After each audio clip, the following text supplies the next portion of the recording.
Welcome back, everybody. So glad you could be with me here today. Walter here at the workbench with the second plane in our series of 4.5 smoothers. So this one, we already did one video on this one, so I'm not going to go over a lot of what has happened with this plane, but I will touch base on it. This plane came all the way from India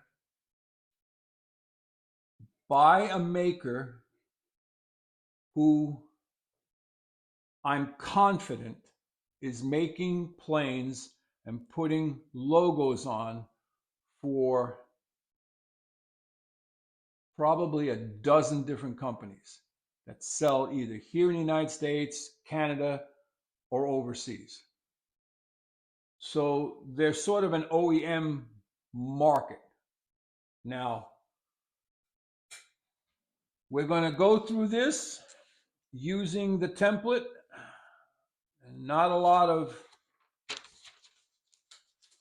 hoopla, but we'll start with the weight in grams. It weighs 2,844.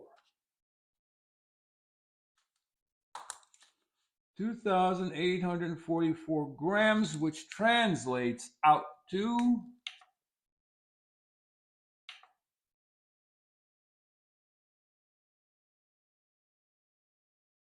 6.266 pounds.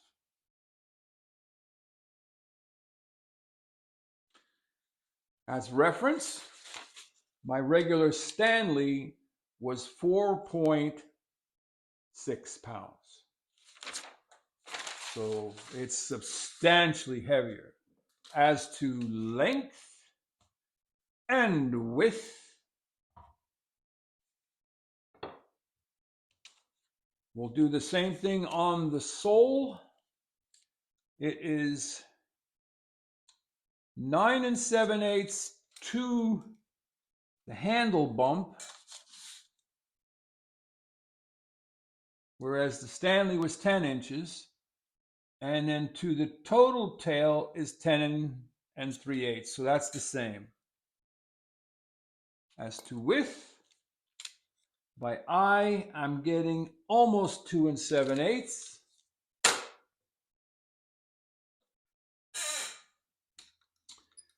With vernier, it's 2 7/8.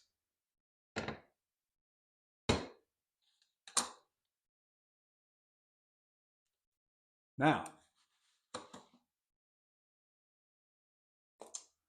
as to the flatness, that's the next thing on the list. I'll run my hand across here and hand across here.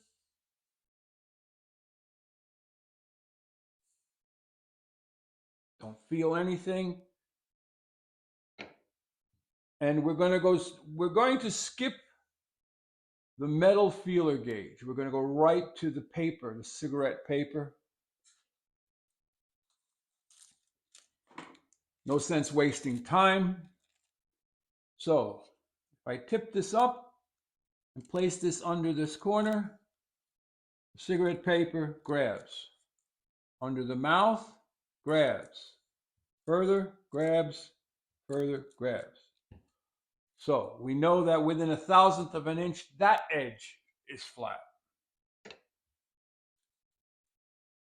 Same here.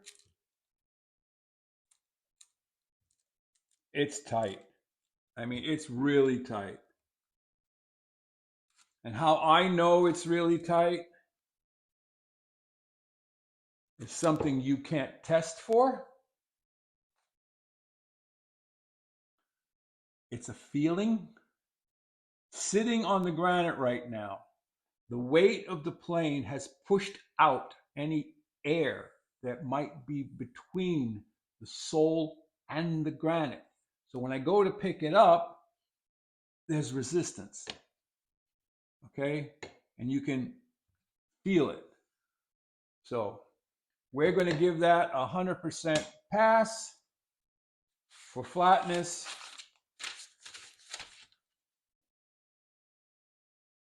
Plus or minus 1,000th for sure. All right. We've got the weight, the length, the thickness, the flatness. Now for the cheeks.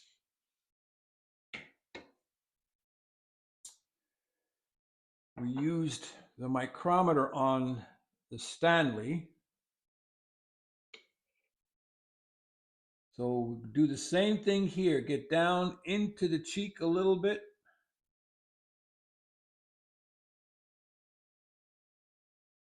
The left cheek is measuring, wow, 2.214. Wow.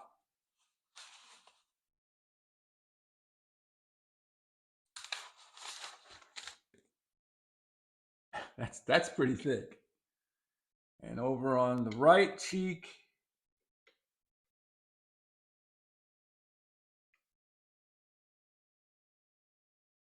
we're measuring 1.0121.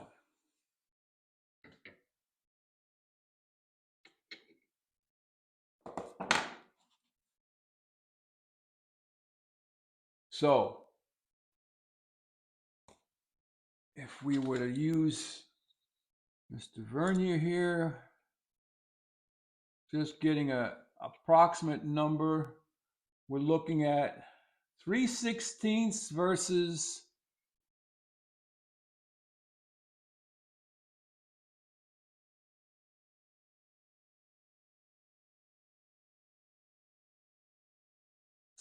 5/32. So it's a 32nd of an inch thinner on the right. Next up is its square. So my square is clean.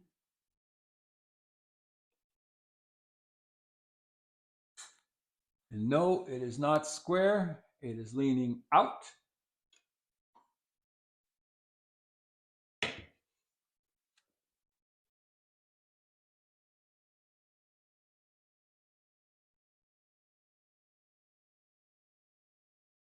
This one's a little more interesting. There is light coming through. How much is it?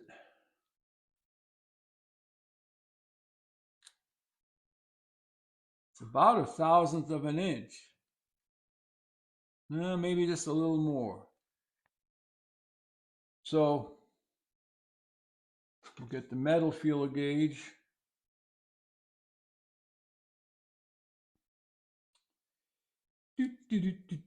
I hope you're having a great day. I always say that. I truly mean it. And what is a great day? Well, it starts out by waking up on the right side of the sod. All right, so this is 1,500.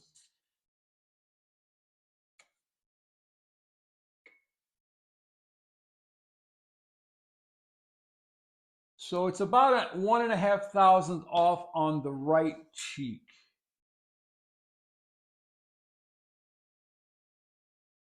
So you could call that more or less square.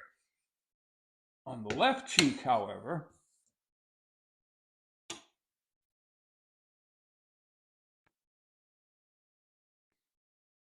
I'm going to guess that's more like 3,000 down there, maybe a bit more.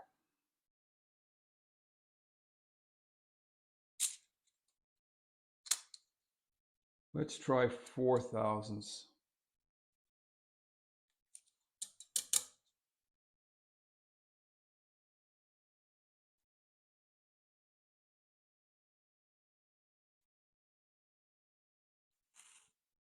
No, less than 4 thousandths.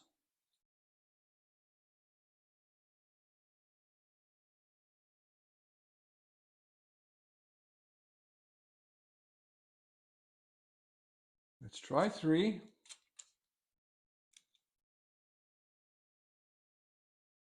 Nope. Try 2.5.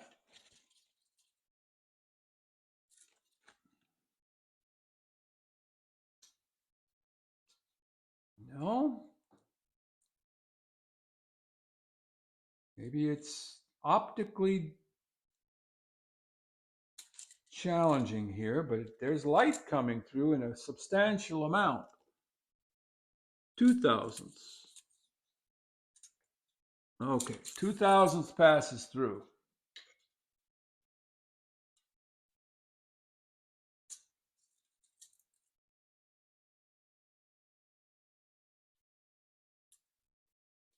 But it is snug. All right, let's try the 1.5. Just to be certain. So do you like this type of thing? I do. It's interesting to see how things are put together.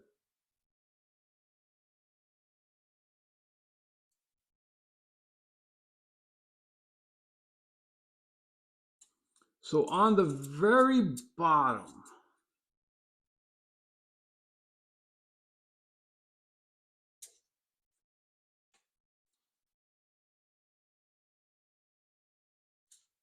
I'd say it's probably parallel to the other face, which means it's off by 1,000th.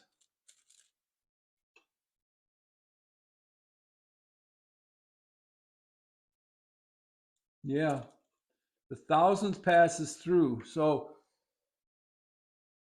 that's interesting. That's not too bad.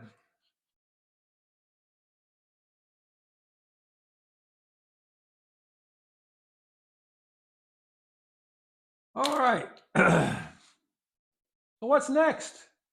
We start to take it apart. That's what's next. So let's push this out of the way. Pop the hood. Take the blade set out. And my template says check the chip breaker screw. So that's 5/8 of an inch, same as others, but it is smooth and not knurled. So the screw is 5/8 inch, smooth.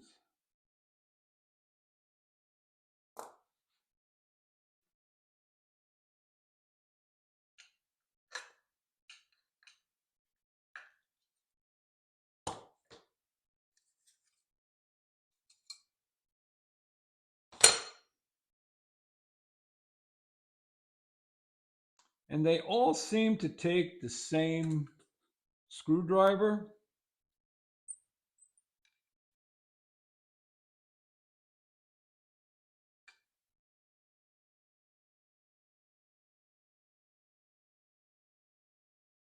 Which is just over 1/16 of an inch slot.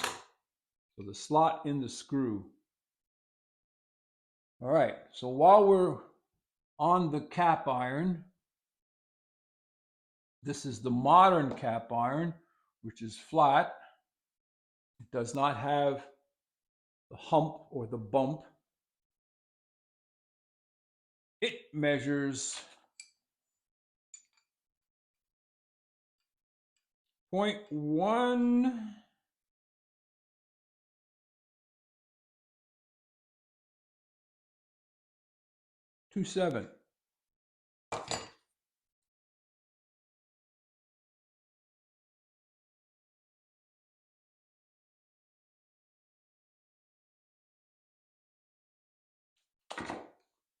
As to the width,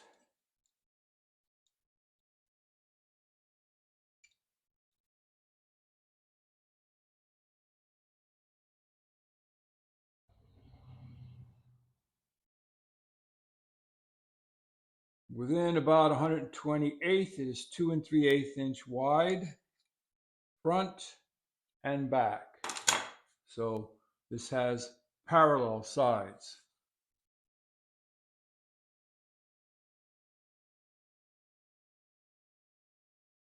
And it has a bevel ground on the front. I don't know if I'll be able to measure that. We'll try. It seems pretty low. Maybe it is 25 degrees.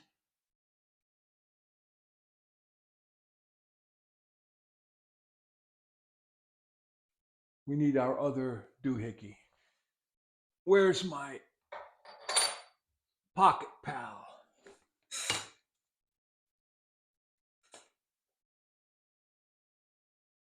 So,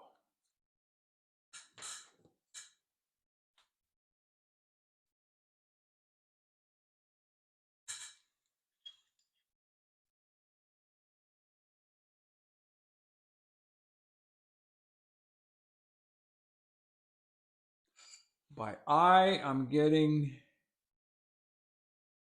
45 is 15, 20, 25-degree angle bevel on the chip breaker. Chip breaker is smooth.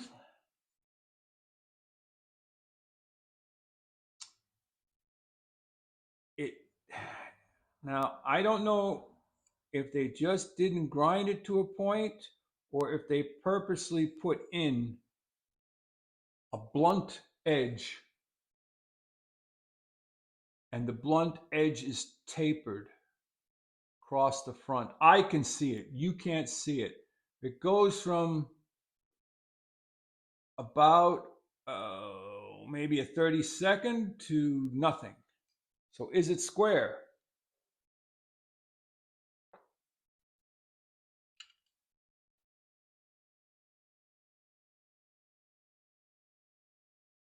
No. That's surprising.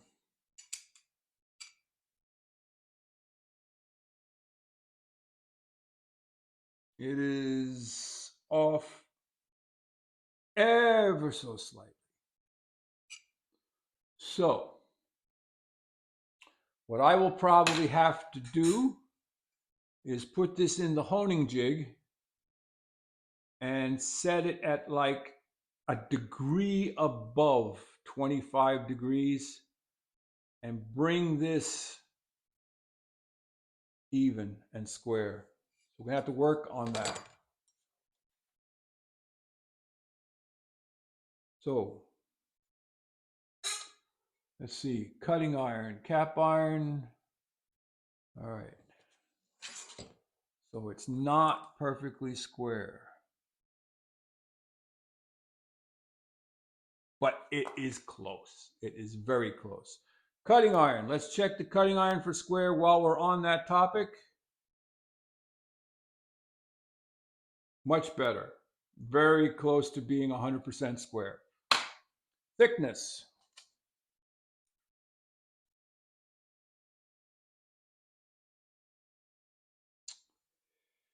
Point 109.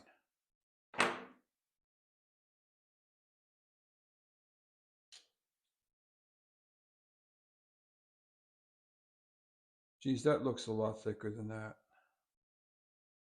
Let me recheck that.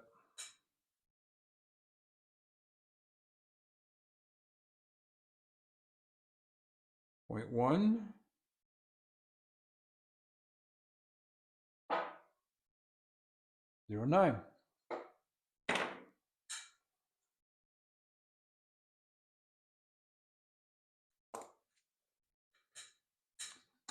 Very close to 1/8 of an inch. As to width, just under 2 3/8. I suspect this is done in millimeters.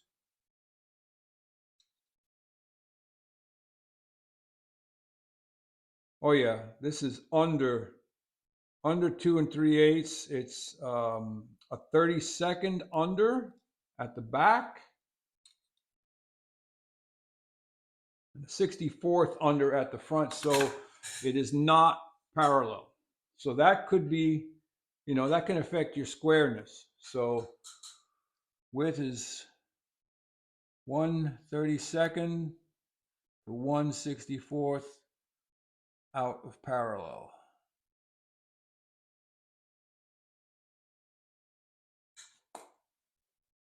Now, this doesn't seem like a very important thing, and I didn't pay much attention to it on the Stanley, but in the slot, if you run your finger in the slot and the screw hole, mostly the slot, it feels like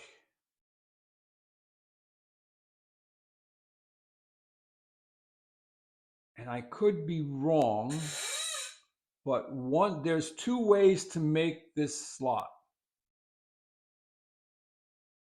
One way is you bore that hole with whatever method, using a milling machine, using a drill bit, whatever. And then you come in and you use a milling slot cutter and you cut that slot. Either part of it and then over and get the other side, or you do it all in one pass. That's one way to make it. It's the slower way. The other way is in tool and die factory, you make a tool and a die and you stamp these out. And it feels like these were stamped because it feels like there's some rough edges in here. And then after heat treating, it was never cleaned. So that's something to look at. As to the bevel itself, we're probably once again at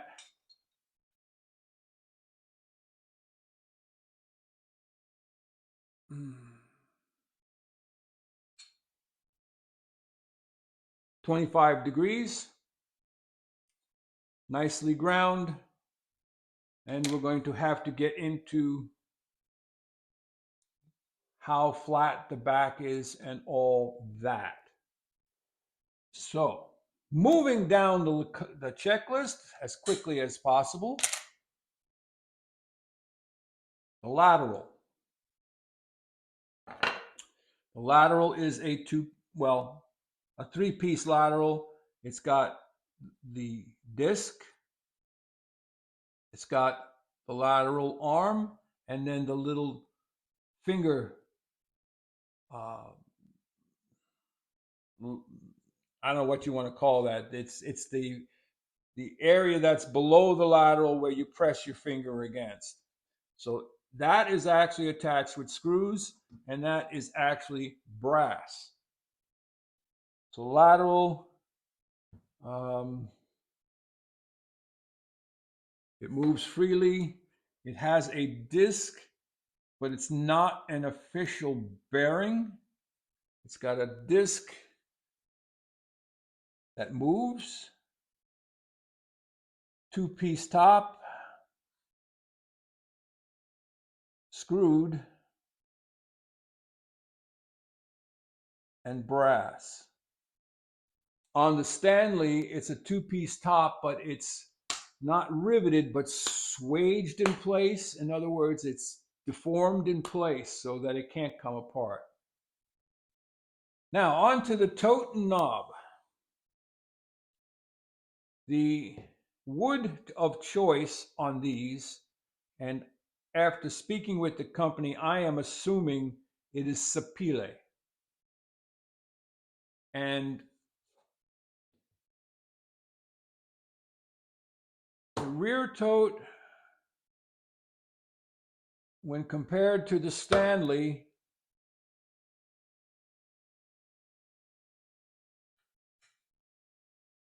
is very close.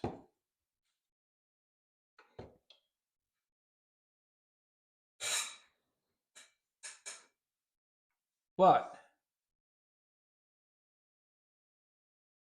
it's off just enough. Okay.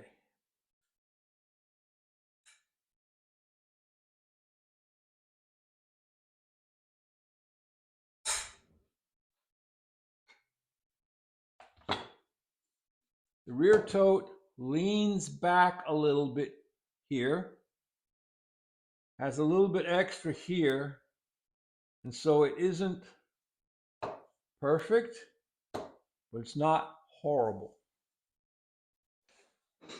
The nut on the top is slightly proud, and it's a round top brass nut.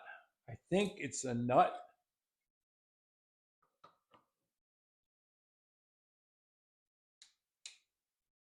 It might actually be an entire screw. I don't know. We're going to find out.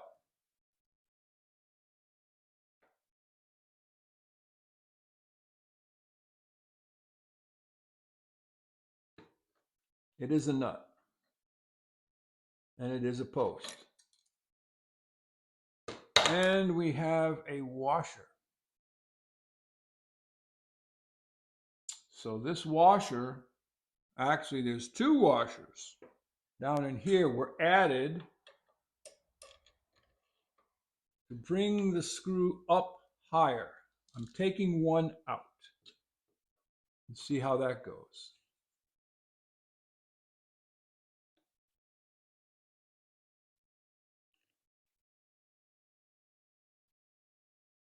And that sets it down a little bit further.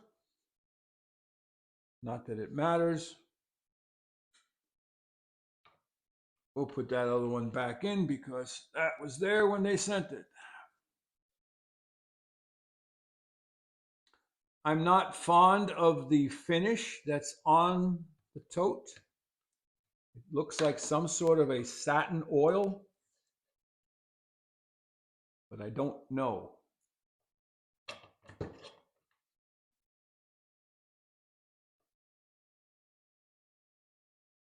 We can give the tote a pass, but I would say it could use a little bit of modification for comfort. The screw, the toe screw,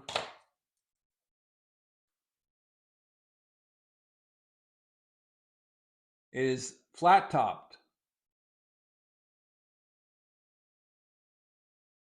And it should be at least oval, and it could be recessed. Can't do anything about that. The knob. This is where it got damaged in transit because the blade set came loose.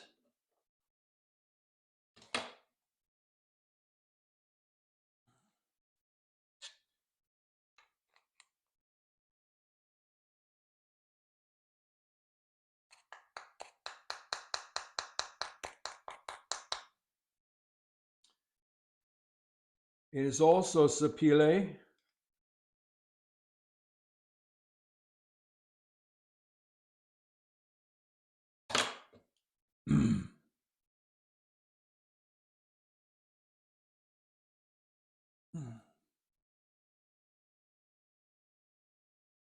And there's also another washer in there.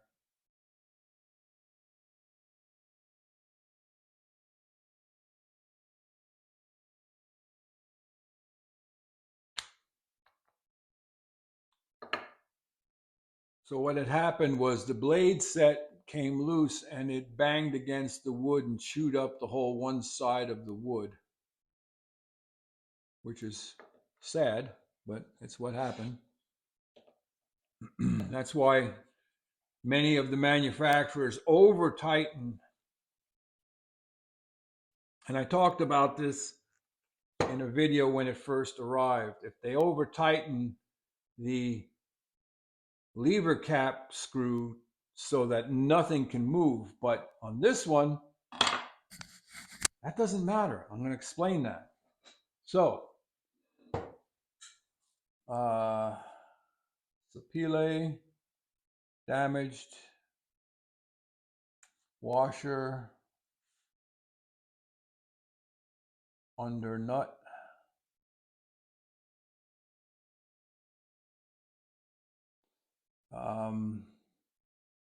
Now, let's look at the yoke.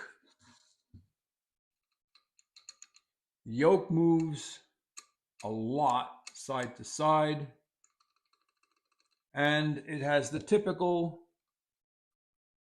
front to back movement. It is cast iron.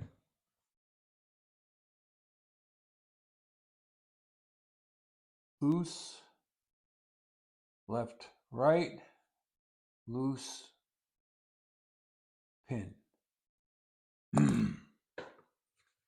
Now, the advancing nut.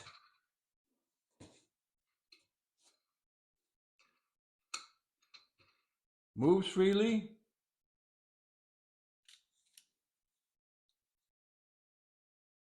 Inch and a quarter.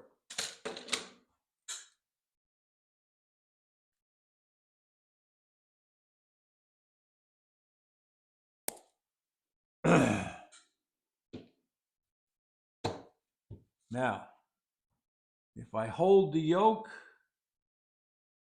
no, I have to actually put this all back together.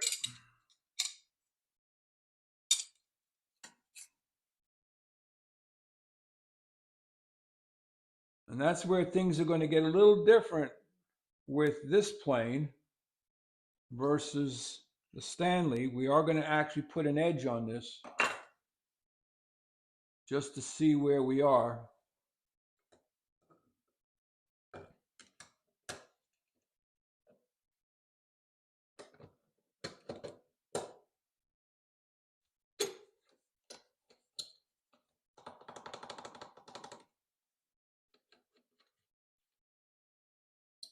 All right. Now, let's get back to the lever cap first. I didn't talk about that. It appears to be, and I don't know this for a fact, but it appears to be cast stainless. And all the parts function as intended. There is a caveat with this one, and we're going to show you that. It's the wrong size.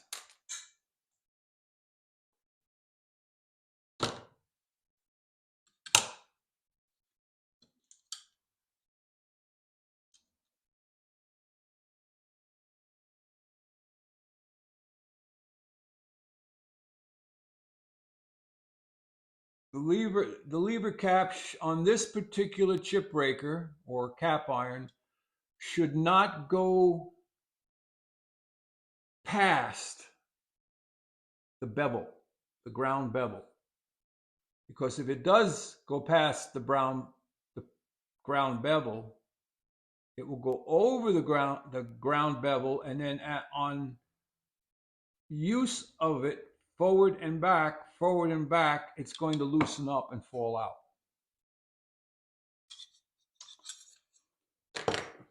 Allow me to demonstrate. Blade and chip breaker in, on the lateral in the center, yoke in the center, chip breaker engaged, lateral lever cap in place, and that's not enough.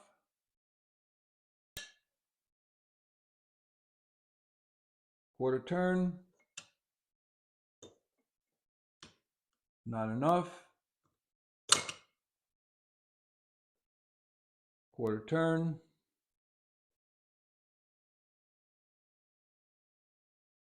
Getting there. See, I can still move it.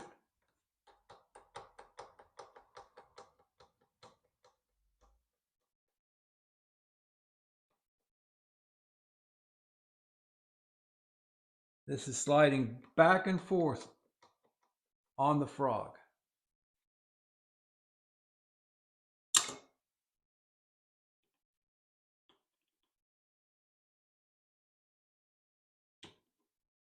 quarter turn. Okay, quarter turn stops that movement. Now, back to the adjusting nut. If I bring it all the way back to where it stops,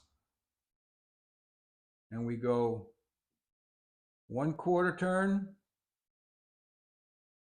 2/4 turn, 3/4 turn, 4/4 turn, 5/4 turn, 6/4 turn.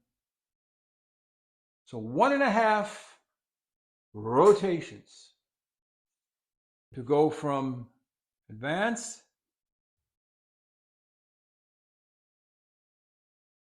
to retract. So 1, 2, 3, 1, 2.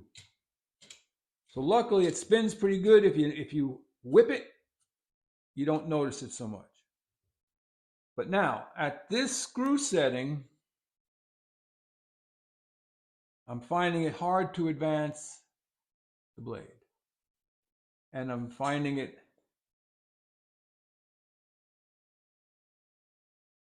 a little difficult to adjust the lever, the lateral. So,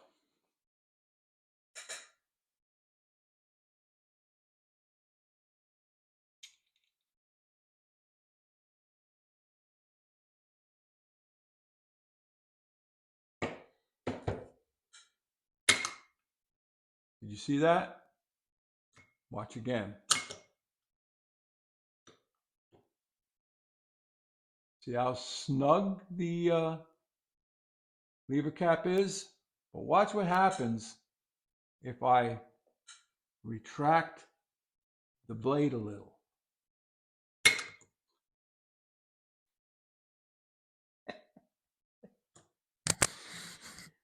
Yeah. Okay, so to diagnose that,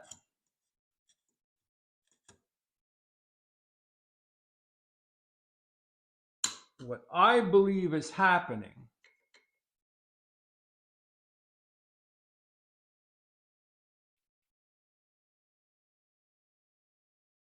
all right, I've just advanced the blade all the way down to the table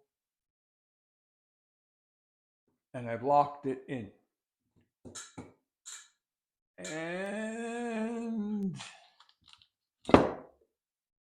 taking Rusty Trusty's pencil, I'm going in here and I'm going to make the best I can a mark on the chip breaker where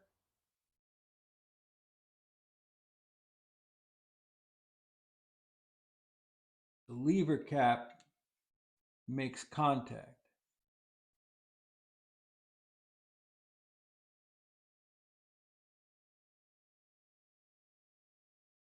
Let's see if it actually marked it. Because this little bit of a problem may throw this plane completely out of contention to even go further into testing.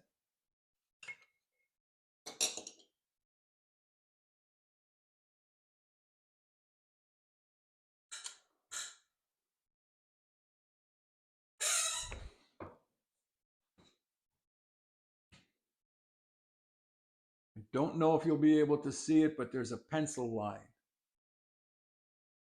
See that pencil line? What's happening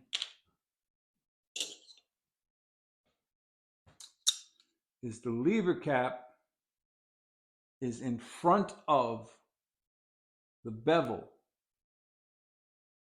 You see that?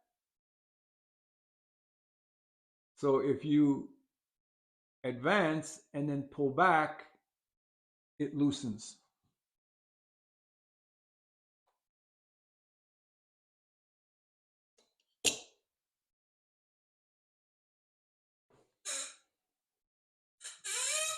There's only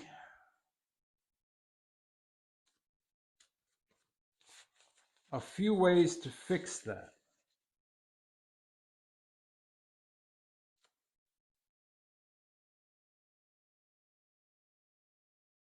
One is to steepen this angle, moving the chip breaker forward more so that this rests only on the flat.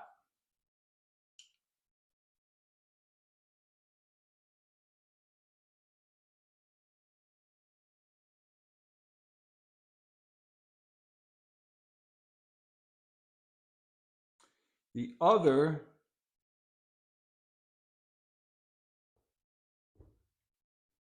is to grind away part of the nose of the plane, of the chip brake, of the lever cap.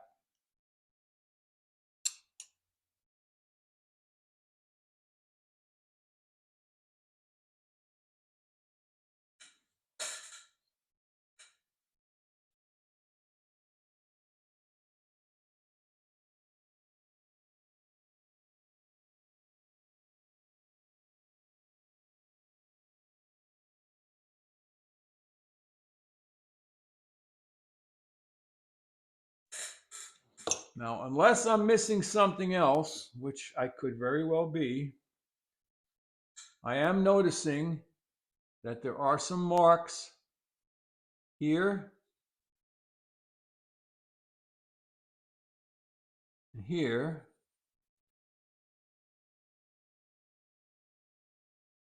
where the blade rests on the frog, and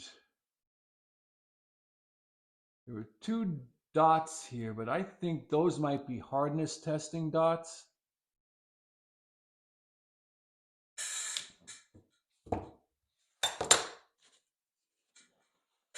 Let's take a close look at the frog.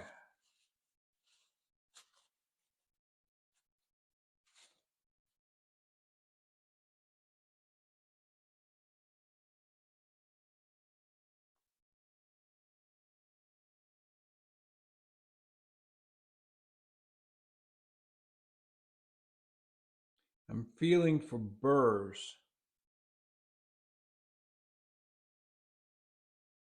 Let's take the frog out. So, being a bedrock style plane, it is affixed with those pins. So we have to undo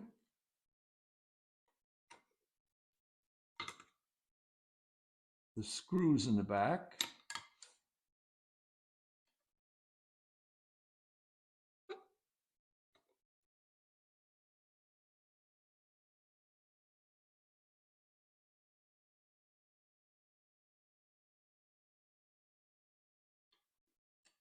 And before I take it completely out,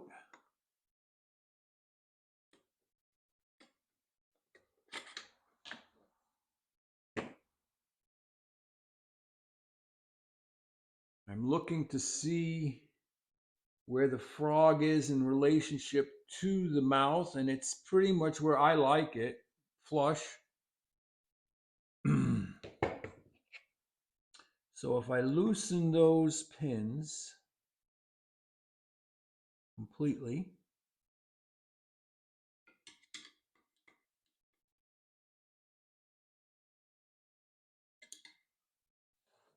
take the frog out. Well, that seems to be easier said than done.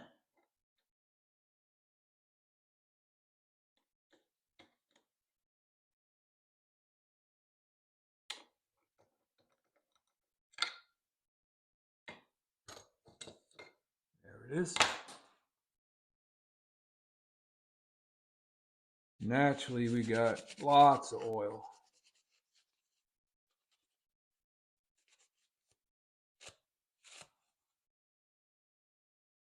So the bottom of the frog is very smoothly machined, but there are sharp edges on the corners.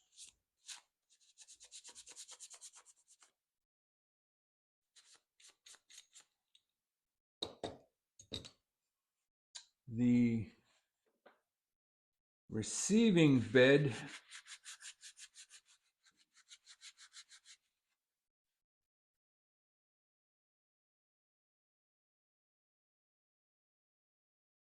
fairly well machined.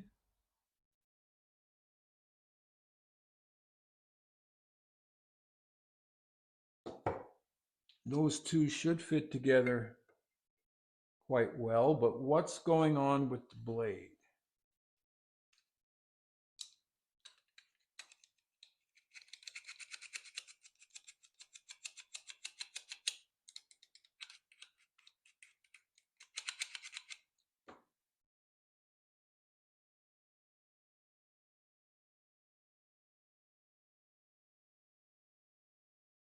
Mm-hmm.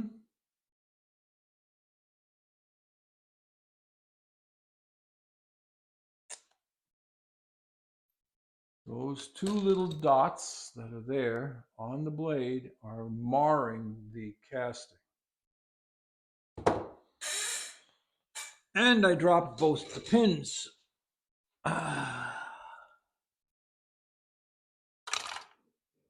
It's amazing about gravity.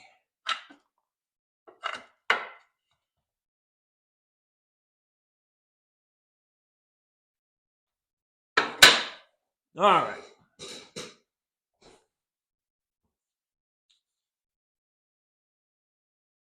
So I will probably lightly hone those little dots off. Take a closer look at these pins.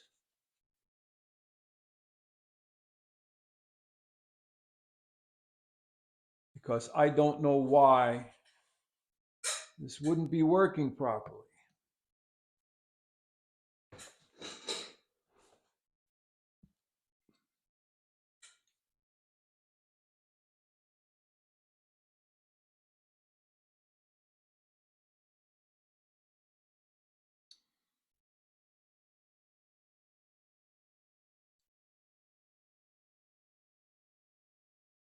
Now, I believe, I could be wrong, on some of these pins from some manufacturers, there is a little tiny registration mark on the opposite side of the conical hole on the top, so you know which side is forward. We'll find out.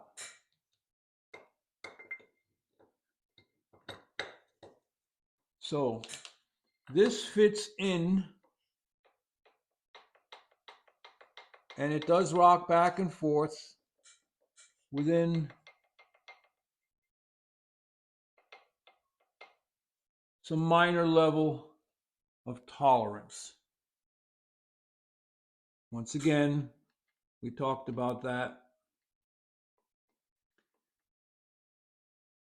You need to have a little bit of movement, otherwise everything would have to be so accurate that you could not afford to build the tool.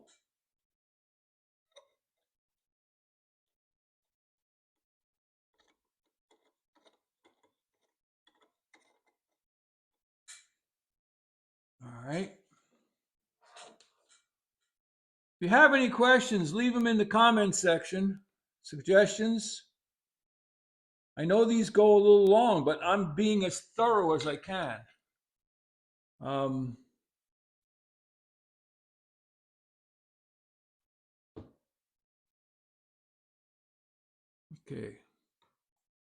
All right, that's loose enough that I can advance it a little bit if I need to. And I don't believe I need to. So we're going to finger tighten the pin screws.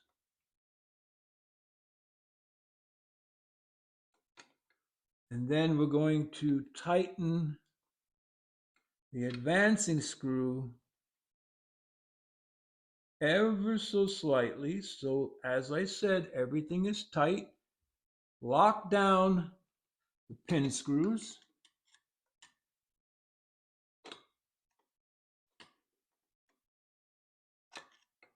Don't over tighten them.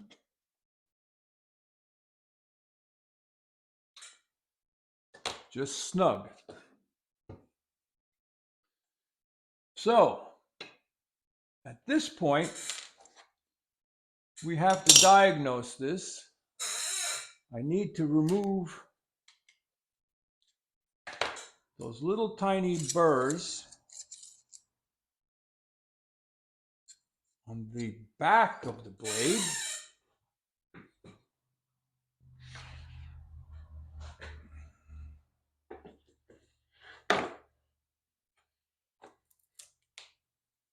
I'll go to my superfine diamond.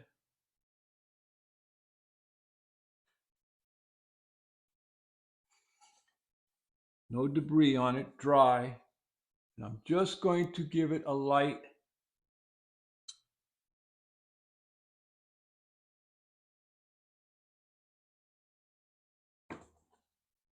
rub.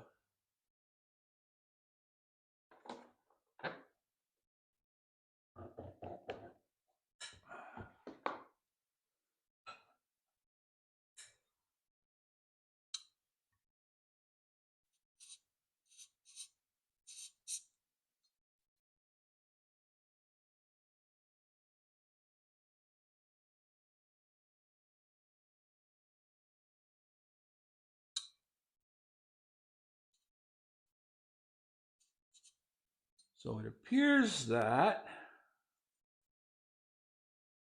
see that little hone section in the middle? It appears that this blade is hollow on this side and bellied on this side, and that belly is resting on the frog.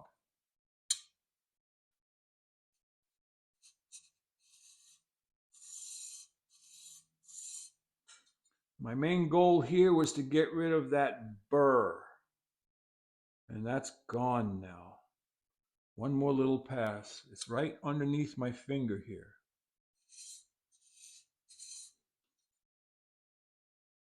Okay, I know that's gone. So, if I take my pencil and I go across the front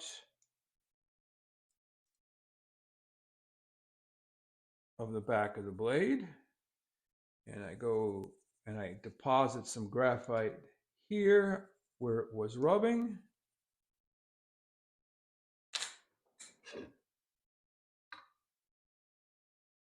Let's not put that on the diamond stones. And I put the blade on there and move it about, advance it, advance it, advance it, advance it, back and forth, back and forth, back and forth, back and forth, back and forth, back and forth. Yeah, the graphite is wearing off in the middle, and a little bit here and a little bit there. That means it should be depositing here, here, and only in the middle on the frog. Now, what happens when I put this all back together? Does the chip breaker straighten that out somewhat or not?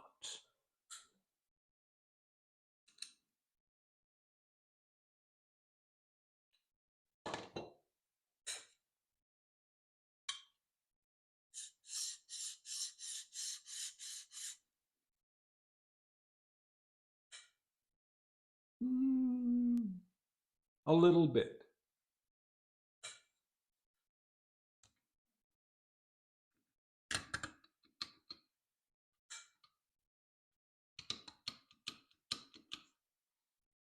And now on to the cap iron, the lever cap.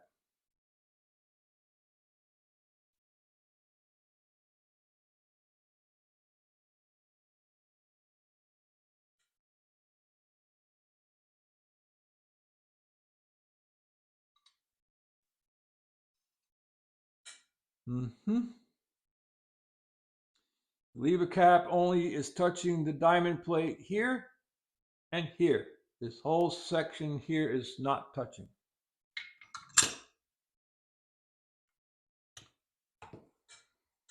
So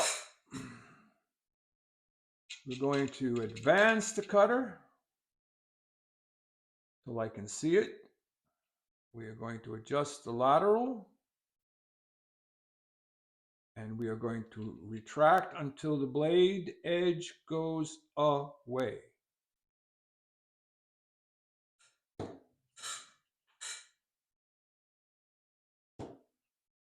And that's a little bit better.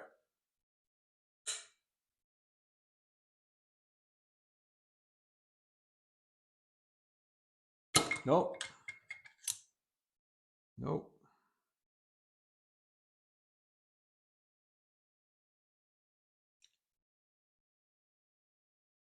Well, let's go ahead and do the blade sharpening, just because I want it to be sharp. I know I can take a cut, but I won't be able to advance and retract and advance. So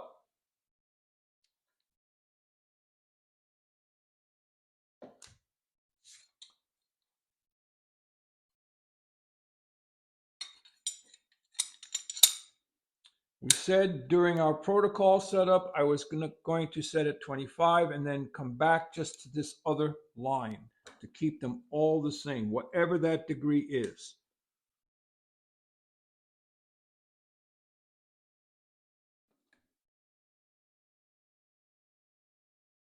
And to be fair to all of them, I'm not going to over tighten that.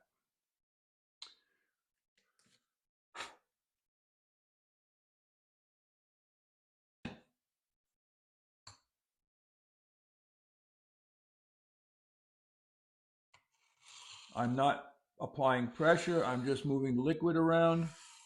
Now I'm going to apply even pressure.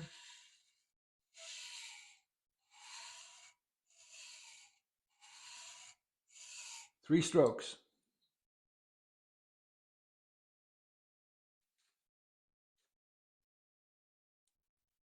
Three strokes, and we do not have a burr.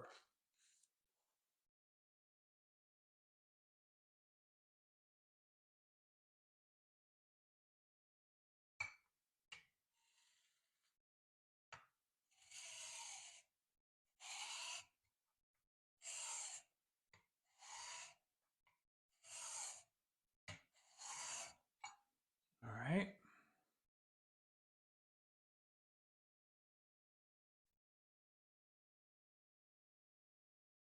Slight burr on the left, nothing on the right. We're probably right on the precipice.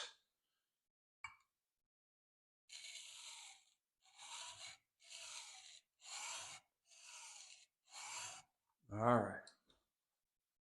So that's just to remove the bulk of the material. We have a slight burr there. We will go to the superfine.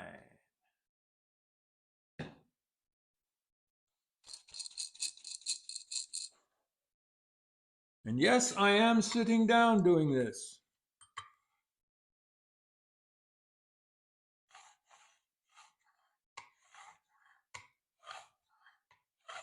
It can be done.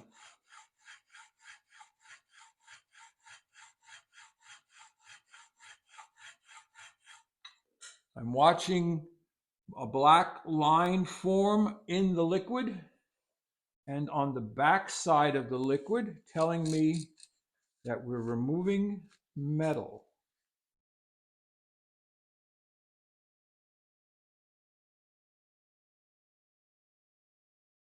All right, now we are going to do the camber, slight camber. 1, 2, 3, 4, 5, 6, 7, 8, 9, 10. 1, 2, 3, 4, 5, 6, 7, 8, 9, 10.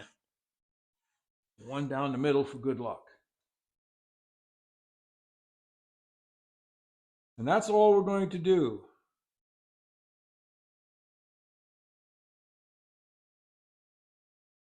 Looks like it's just a little bit shy on this side. There we go. I can visually see that. As to how this material, this blade is sharpening, it seems to be sharpening with moderate pressure. And we did not initialize this. Let's see how flat it is. Excuse me, got the burps.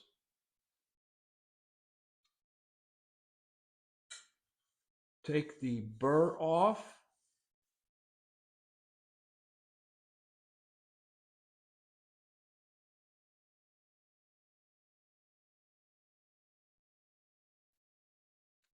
I'm reasonably impressed. That's fairly flat.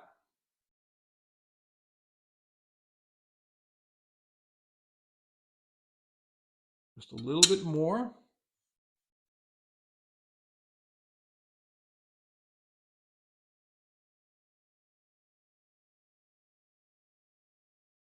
And that's done. Did we create a front burr again? Not to speak of. So at this point,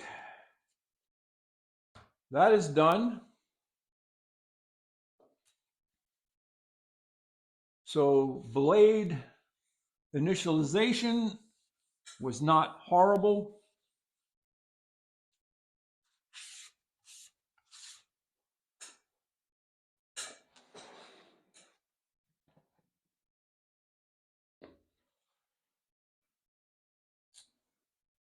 And let's see how we do with stropping.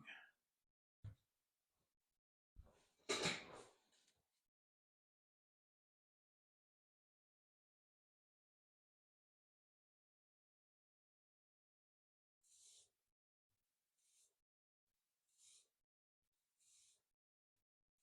kind of like doing this sitting down.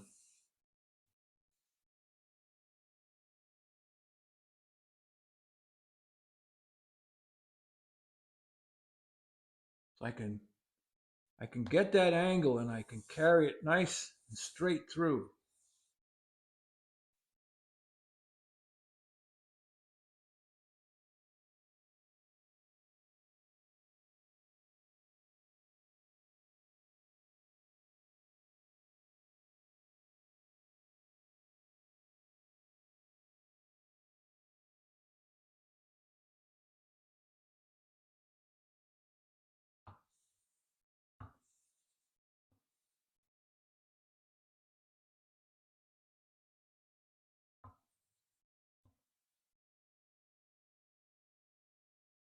That took a pretty nice edge.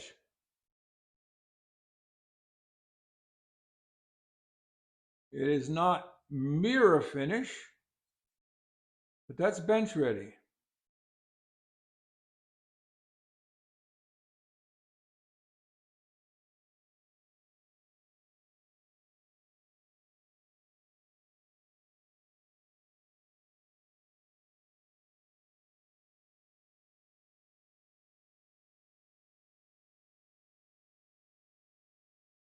Now we had said we need to do something with this chip breaker, but what I'm going to do is nothing to begin with.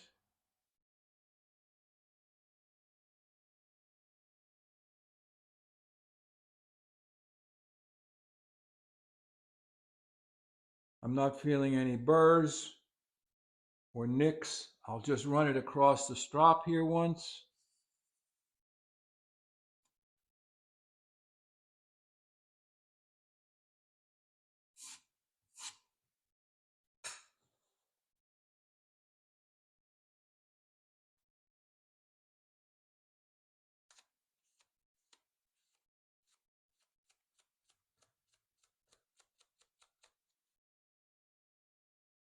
Just so there's no burrs. It's clean and it's smooth. So that's it for this one. The Soba, made in India.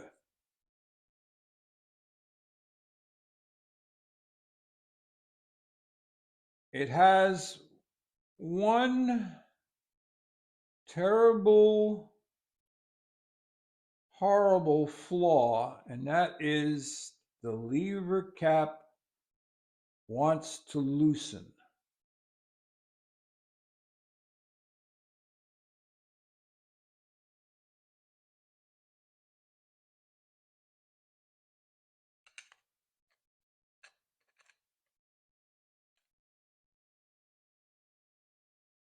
All right, so I've got that blade sharp and set, and it is ready to go.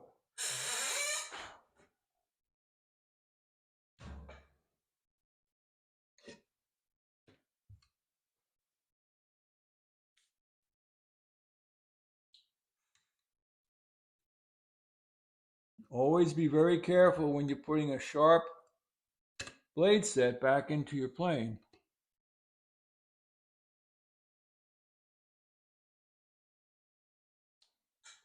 Lateral center, blade set, center.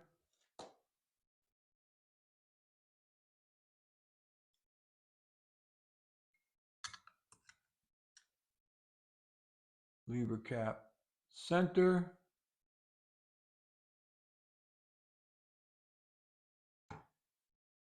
Just give that, 16th of a turn maybe.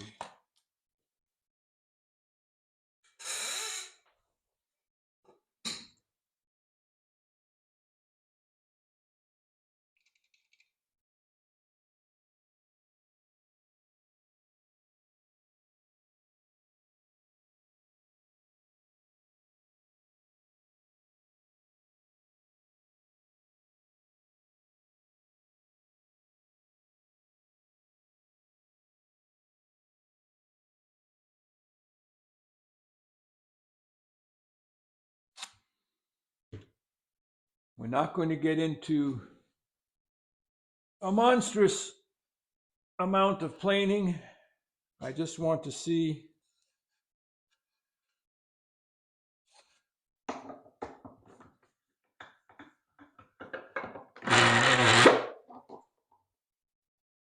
how I have the blade set.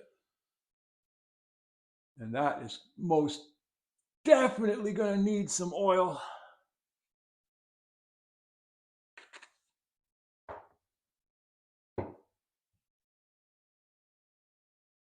I cannot turn the advance nut with one finger. Cannot do it.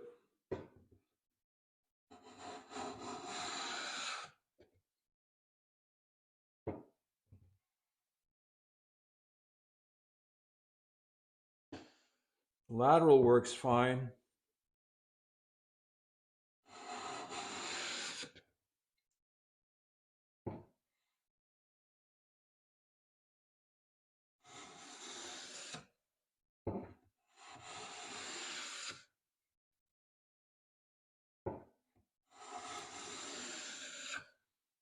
So I am getting shavings.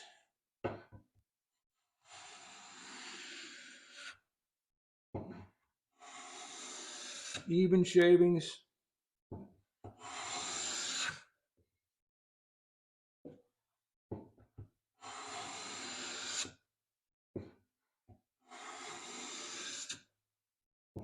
And we all know, at least some of us know, that a plane gets better the more you use it. So there you go. The Soba 4.5 jumbo smoother from India. We will put it through to the end of the videos with the shootout and we will do the testing, but it is sharp enough, it is clean enough, and it is usable enough. It does have an inherent flaw in the design of the lever cap. I'm also not sure. There seems to be a little bit of a dimple here where it was over sanded or over polished. Might have something to do with it. Wow, an hour and 10 minutes. I don't know if any of you watched this thing all the way through, but if you fast forwarded, I don't blame you, but I'm done. Like, subscribe, and share. Walter out.